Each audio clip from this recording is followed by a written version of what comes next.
In this video, we're going to take a look at the Resizable widget in the jQuery UI. Now, previously, in the last couple of videos, we used the draggable widget. And of course, we created this div section and we put all of our images inside that div section, and then we made them draggable. Now, when you're using the Resizable widget, a lot of times, most times, you're going to use that to resize an image. And when I use it, I like to work directly against the image tag, the img tag right here. So we don't really need this div section anymore. So we're going to go ahead and just get rid of that.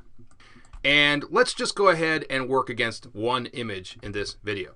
So we're just going to go ahead and work against our Caesar.png. Now, since we're not working against multiple images, we're only working against this single image, let's just create an ID right here.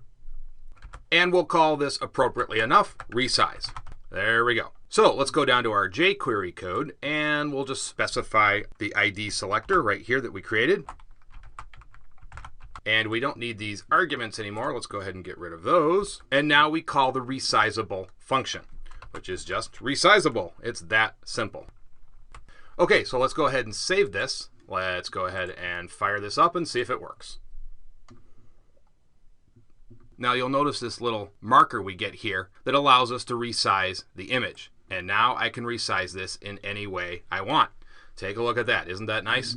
And again, you're usually going to use this against images. Now, you could use this against a section, but that gets a lot more complicated. And we'll do that in a future video. But most of the time, I actually use this against images. So this will allow your user to resize images within your web page. Okay, in the next video, we will examine all of the options that you can use with the Resizable widget. See you guys then.